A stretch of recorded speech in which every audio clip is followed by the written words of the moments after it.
Hi ಸ್ನೇಹಿತರೆ, welcome back to my YouTube channel. ಸ್ನೇಹಿತರೆ, ಇವತ್ತು ನಾನು ಹೇಳುತ್ತಿರುವ ಕತೆ ತುಂಬ ಇಂಟ್ರೆಸ್ಟಿಂಗ್ ಆಗಿದೆ. ಹಾಗಾಗಿ ಕೊನೆಯವರೆಗೂ ವಿಡಿಯೋನ ನೋಡಿ, ಎಲ್ಲೂ ಸ್ಕಿಪ್ ಮಾಡಬೇಡಿ. ಹೀಗೊಂದು ಪ್ರೇಮ ಕತೆ. ಅರಳಿ ಬಾಡಿದ ಪ್ರೀತಿಯ ಹೂ, ಕೆಣಕುತ್ತಿದೆ ನಿನ್ನ ಕಣ್ಣೋಟ. ಮಧುರ ಪ್ರೇಮಕ್ಕೆ ಕೊನೆಯೇ ಇಲ್ಲ. ನನ್ನ ಹೃದಯದ ಭಾರವನ್ನೆಲ್ಲ ಆಕೆಗೆ ಅರ್ಪಿಸುವ ಆಸೆ. ಆದರೆ ಪ್ರೇಮದರಸಿ ಕೈಗೆಟುಕದ ಆಗಸವಾಗಿ ಬಿಟ್ಟಳು. ಹೌದು, ನಾನು ತಪ್ಪು ಮಾಡಿಬಿಟ್ಟೆ. ಮೊದಲೇ ತಿಳಿಯಬೇಕಿತ್ತು ಅವಳು ಬದುಕಿನಲ್ಲಿ ಅರಳಿ ಬಾಡಿದ ಹೂ ಎಂದು. ಅಂದೇಕೋ ಜಡಿ ಮಳೆಯು ಸುರಿತಿತ್ತು. ಅದು ಮಳೆಗಾಲವೂ ಅಲ್ಲ, ಅಂದು ಮೋಡವೂ ಅಷ್ಟೊಂದು ಕವಿದಿರಲಿಲ್ಲ. ಕೆಲ ಕಾಲ ಕೆಲಸದ ಮೇಲೆ ಹೊರ ನಡೆಯಬೇಕಿತ್ತು. ಮಳೆಯು ಜೋರಾಗಿ ಶುರುವಾಯಿತು. ಪಕ್ಕದಲ್ಲೇ ಇದ್ದ ಅಂಗಡಿ ಮುಂದೆ ಇರುವ ಚಪ್ಪರದಲ್ಲಿ ನಿಂತೆ. ಆ ಅಂಗಡಿಯ ಒಳಗಿಂದ ಎಂದೂ ಕೇಳಿರದ ಇಂಪಾದ ಗೆಜ್ಜೆಯ ಸದ್ದು ಕೇಳಿತು. ಆಗ ನಾನು ತಟ್ಟನೆ ಒಳ ಇಣುಕಿ ನೋಡಿದೆ. ನಿಂತಿದ್ದಳು ಕಥಾನಾಯಕಿ. ಅವಳು ಭೂಲೋಕದ ರಂಬೆಯೋ ಮೇನಕೆಯೋ ನಾ ಕಾಣೆ. ಅವಳ ನಯನಗಳು ಸೂರ್ಯನ ಕಿರಣಗಳಂತೆ, ಅವಳ ಧ್ವನಿ ಯಾರೋ ಪ್ರಸಿದ್ಧ ಗಾಯಕಿ ಹಾಡಿದಂತಿತ್ತು. ನನ್ನತ್ತ ನೋಡಿ ಗುರಾಯಿಸಿದಳು. ನಾನು ನೋಡಿಯೂ ನೋಡದಂತೆ ಹಿಂತಿರುಗಿದೆ. ಅದೇ ಕ್ಷಣದಲ್ಲಿ ಮಳೆಯೂ ನಿಂತಿತು. ಆದರೆ ನನ್ನೊಳಗೆ ಪ್ರೇಮದ ಮಳೆಯೂ ಶುರುವಾಯಿತು. ಅದನ್ನು ನಿಲ್ಲಿಸಲಾಗುತ್ತಿಲ್ಲ. ಕೊಡೆಯೂ ಹಿಡಿಯಲು ಯಾರೂ ಇಲ್ಲ. ಮಳೆಯಲ್ಲಿ ಮಿಂದೆದ್ದು ಹೃದಯಕ್ಕೆ ಶೀತವಾದಿತ್ತೇನೋ, ನೋವಾಗುವುದೇನೋ. ಆದರೆ ಆಗಲಿ ಬಿಡು ಎನ್ನಲಾಗುವುದಿಲ್ಲ. ಈಗ ಖಾಲಿ ಇರುವ ಹೃದಯವಲ್ಲ ನನ್ನದು. ಅವಳ ಮನವೇ ಎಲ್ಲ ತುಂಬಿರುವಾಗ ಅವಳದೇ ನೆನಪಲ್ಲಿ ದಿನಗಳ ಕಳೆದೆ.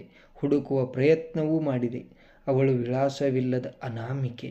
ಒಂದು ಬೆಳ್ಳಂಬೆಳಿಗ್ಗೆ ಮನೆಯ ಬೆಲ್ ಒಂದೇ ಸಮನೆ ಒದರುತ್ತಿತ್ತು. ಬಾಗಿಲು ತೆರೆಯಲು ಮನೆಯಲ್ಲಿ ಯಾರೂ ಇರಲಿಲ್ಲ. ಆದ್ದರಿಂದ ನಾನೇ ಹೋಗಿ ಬಾಗಿಲು ತೆರೆಯಬೇಕಾಯಿತು. ನಿದ್ದೆ ಹಾಳಾಯಿತು ಎಂದು ಗುನುಗುತ್ತಾ ಬಾಗಿಲು ತೆರೆದೆ. ದೇವಲೋಕದಿಂದ ನೇರವಾಗಿ ಅಪ್ಸರೆ ಜಳಕ ಮಾಡಿ ಪುಳಕಗೊಂಡು ನಮ್ಮನೆಯ ದಾರಿಯನ್ನಿಡಿದು ಬಂದಂತಿತ್ತು. ಅದು ಕನಸಲ್ಲ. ಆಗ ತಾನೇ ನಿದ್ದೆಯಿಂದ ಎದ್ದಿದ್ದನಲ್ಲ. ಆದರೂ ಒಮ್ಮೆ ಕೈಗಿಚ್ಚಿಕೊಂಡು ನೋಡಿದೆ. ಅದು ಕನಸಲ್ಲ, ನನಸೇ ಎಂದು ಅರಿವಾಯಿತು. ಇಷ್ಟೆಲ್ಲ ವರ್ಣಿಸಲು ಕಾರಣ ಬಂದಿದ್ದು ನನ್ನ ಮನಸ್ಸು ಅರಿಸಿದಾಕೆ, ನಾನು ಬಯಸಿದಾಕೆ. ಅವಳು ಬಂದ ಕಾರಣ ನಮ್ಮ ಮನೆಯ ಪಕ್ಕದ ವಠಾರದಲ್ಲಿ ಖಾಲಿ ಇದ್ದ ಮನೆಯ ಕೀಲಿ ಪಡೆಯಲಿಕ್ಕೆ. ಆ ಮನೆಯ ಯಜಮಾನ ನಮ್ಮ ಸಂಬಂಧಿ. ಅವರು ದೂರದ ದುಬೈನಲ್ಲಿ ವಾಸಿಸುತ್ತಿದ್ದರಿಂದ ಅವರ ಮನೆ ಬಾಡಿಗೆ ನೀಡುವುದರ ಜವಾಬ್ದಾರಿ ನನ್ನ ಮೇಲಿತ್ತು. ಅದೇ ಮನೆಯ ಬಾಡಿಗೆದಾರರಾಗಿ ನನ್ನವಳ ಕುಟುಂಬ ಬರುವುದಾಗಿ ತಿಳಿಸಿ ಕೀಲಿಯನ್ನು ಪಡೆದಳು. ಅವಳಿಗೂ ನನ್ನನ್ನು ನೋಡಿದ ನೆನಪಿತ್ತು. ಅದೇ ಸಿಟ್ಟಿನಿಂದ, ಮೌನದಿಂದ, ಬೇಸರದಿಂದ ನನ್ನತ್ತ ನೋಡಿದಳು. ಅವಳು ನಡೆಯುವಾಗ ಬಳುಕುವ ಬಳ್ಳಿಯಂತೆ ಅರ್ಧ ತುಂಬಿದ ಕೊಡ ತುಳುಕಿದಂತಿತ್ತು. ಇನ್ನೇನು ಏರಿಯಾಗೆ ಬಂದವಳು ಮನೆಗೆ ಬರುವುದಿಲ್ಲವೇ? ಮನೆಗೆ ಬಂದವಳು ಮನಕ್ಕೆ ಬರುವಳೆಂಬ ಆತ್ಮಸ್ಥೈರ್ಯದಿಂದ ಪುಳಕಗೊಂಡೆ. ನನ್ನವಳ ಕುಟುಂಬ ಚಿಕ್ಕ ಚೊಕ್ಕದಾದ ಕುಟುಂಬ. ಅವಳು ಅಪ್ಪ ಅಮ್ಮ ಅಷ್ಟೇ. ಖಾಲಿ ಇದ್ದ ಹೃದಯಕ್ಕೆ ಅವಳು ಎಂದೋ ಬಂದು ಹಾಜರಾತಿ ಹಾಕಿದವಳು. ನಿರುದ್ಯೋಗಿಯಾಗಿದ್ದ ನನ್ನನ್ನು ಅವಳಿಂದೇ ಸುತ್ತುವ ಕೆಲಸ ನೀಡಿದಳು. ಬಿಟ್ಟು ಬಿಡದ ಜಗದಂಕ ಮಲ್ಲನಂತೆ ಅವಳ ಮನೆಯನ್ನೇ ಸುತ್ತುತ್ತಿದ್ದೆ. ಅವಳು ಕಾಣಲೇ ಇಲ್ಲ. ಮಾತನಾಡಿಸಿ ನನ್ನ ಹೃದಯದ ಭಾರವನ್ನೆಲ್ಲ ತಿಳಿಸಿಬಿಡುವ ಆಸೆ. ಆದರೆ ಎಂದೂ ಎಟುಕದ ಆಗಸವಾಗಿ ಬಿಟ್ಟಳು. ಕಾಣದೆ ಕಣ್ಣಾಮುಚ್ಚಾಲೆ ಆಡಿಬಿಟ್ಟಳು. ವಿರಹ ತಡೆಯಲಾಗದೆ ಬರೆದೆ ಒಲವ ಪ್ರೇಮ ಪತ್ರವ. ಓಲೈಸಲು ಅವಳ ಮನವ ಒಲೆಯಲ್ಲಿ ತುಂಬಿರುವೆ. ಒಲವ ಭಾವನೆಯ ಅಕ್ಷರದಲ್ಲಿ ಸುರಿಸಿರುವೆ. ಪ್ರೀತಿಯ ಮಳೆಯ. ಓದದೆ ತಿರಸ್ಕರಿಸಬೇಡ. ಓದಿದಡೆ ಪ್ರತ್ಯುತ್ತರ ಕಳುಹಿಸಲು ಸತಾಯಿಸಬೇಡ. ನಾ ಬರೆದ ಪ್ರೇಮ ಪತ್ರ ಕಳುಹಿಸಿ ತಿಂಗಳುಗಳೇ ಗತಿಸಿದವು. ನಿರಂತರವಾಗಿ ಕಾಯುತ್ತಿದ್ದೆ ಅವಳ ಪ್ರತ್ಯುತ್ತರಕ್ಕೆ.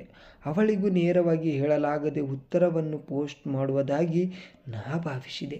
ಅದರಂತೆ ಪೋಸ್ಟ್ ಎಂದಾಗಲೆಲ್ಲ ಹೊರಗೆ ಓಡಿ ಹೋಗುತ್ತಿದ್ದೆ. ನನ್ನನ್ನೇ ಕರೆದಂತಿತ್ತು. ಆದರೆ ಆ ಅಂಚೆ ಬಂದಿದ್ದು ನನಗಾಗಿ ಅಲ್ಲ, ಬದಲಿಗೆ ಆಜುಬಾಜು ಮನೆಯವರಿಗೆ. ಎದೆಯೊಳಗೆ ಆತಂಕ. ಪತ್ರ ಅವಳಿಗೆ ತಲುಪಿದೆಯೋ, ಬದಲಿಗೆ ಅವರ ಅಪ್ಪ ಅಮ್ಮ ಓದಿಬಿಟ್ಟರೇನೋ ಎಂಬ ಭಯ ಆವರಿಸಿತ್ತು. ಹೀಗೆ ತಿಂಗಳುಗಳು ಕಳೆದೇ ಹೋದವು. ಆದರೂ ಬರಲಿಲ್ಲ ಅವಳಿಂದ ಪ್ರತ್ಯುತ್ತರ. ಅವಳ ನೋಡಲಾಗದೆ ಇರಲಾಗದೆ ಧೈರ್ಯ ಮಾಡಿ ಅವಳ ಮನೆಗೆ ಹೋಗಿ ಕೇಳಿಯೇ ಬಿಡಬೇಕೆಂದು ಹೊರಟು ಬಿಟ್ಟೆ. ಹೋಗುತ್ತಿರುವಾಗ ಅವಳದೇ ಮನೆ ಹತ್ತಿರ ಆಟೋ ಬಂದು ನಿಂತಿತ್ತು. ಯಾರೋ ಬಂದಿರಬೇಕೆಂದು ದೂರಾನೇ ನಿಂತು ಬಿಟ್ಟೆ. ಆದರೆ ಆಟೋದಿಂದ ಇಳಿದಿದ್ದು ನನ್ನ ಮನದ ಒಡೆತಿ ನೋಡಿ ಕಾರ್ ಮೋಡ ಕವಿದು ಬರಸಿಡಿಲೇ ನೇರವಾಗಿ ಹೃದಯಕ್ಕೆ ಬಿಡಿದಂತಾಯಿತು. ಕಣ್ಣೀರು ಕಣ್ಣಿಂದ ಜಾರದೆ ಕಣ್ಣಲ್ಲೇ ಬತ್ತಿ ಹೋದವು. ಏಕೆಂದರೆ ಅವಳೊಬ್ಬಳೇ ಇರಲಿಲ್ಲ. ಅವಳ ಕೈಯಲ್ಲಿ ಅವಳದೇ ಮಗು ಇತ್ತು. ಕೆಲ ದಿನಗಳ ಹಿಂದಷ್ಟೇ ಮಗುವಿಗೆ ಜನ್ಮ ನೀಡಿದಂತಿತ್ತು. ನೋವು ತಡೆಯಲಾಗದೆ ಅಳಲಾಗದೆ ಮನೆಗೆ ಓಡಿ ಹೋದೆ. ಅಮ್ಮ ನನ್ನ ವಿಚಾರಿಸಿದಾಗ ಅವಳಿಗೆ ಆಗಲೇ ಮದುವೆಯಾಗಿ ತನ್ನ ಗಂಡನನ್ನು ಕಳೆದುಕೊಂಡಿದ್ದಾಳೆ ಎಂದು ತಿಳಿಯಿತು. ಅವಳು ಇದ್ದಿದ್ದು ಅವಳ ಅಪ್ಪ ಅಮ್ಮನ ಜೊತೆಗಲ್ಲ, ಹೊರತಾಗಿ ಅವಳ ಅತ್ತೆ ಮಾವನ ಜೊತೆಗೆ. ಇದನ್ನೆಲ್ಲ ಕೇಳಿ ನೇರವಾಗಿ ಎದೆಗೆ ಗುಂಡಿಟ್ಟು ಹೊಡೆದಂತಾಯಿತು. ಅರಿವಾಯಿತು ನನಗೆ ಅವಳು ಏಕೆ ಪ್ರತ್ಯುತ್ತರ ಕಳುಹಿಸಲಿಲ್ಲ, ಏಕೆ ನೋಡಿ ನೋಡದಂತೆ ಇದ್ದಳೆಂದು, ಏಕೆ ತಿರಸ್ಕಾರ ಮನೋಭಾವದಿಂದ ಕಂಡಳೆಂದು ಮೊದಲೇ ತಿಳಿಯಬೇಕಿತ್ತು. ಅವಳ ಬದುಕಿನಲ್ಲಿ ಅರಳಿದ ಬಾಡಿದ ಹೂ ಎಂದು ಮಧುರ ಪ್ರೇಮಕ್ಕೆ ಕೊನೆಯೇ ಇಲ್ಲ. ನನ್ನ ಮೊದಲ ಪ್ರೀತಿಗೆ ನೋವೇ ಇಲ್ಲ. ನೋಡಿದ್ರಲ್ಲ ಸ್ನೇಹಿತರೆ, ಈ ಕತೆ ನಿಮಗೆ ಇಷ್ಟ ಆಗಿದೆ ಅಂತ ಭಾವಿಸುತ್ತೇನೆ. ಇಷ್ಟ ಆದರೆ ಲೈಕ್ ಮಾಡಿ, ಶೇರ್ ಮಾಡಿ, ಹಾಗೆ ಚಾನಲ್ ತಪ್ಪದೆ ಸಬ್ಸ್ಕ್ರೈಬ್ ಮಾಡಿ. ಧನ್ಯವಾದಗಳು.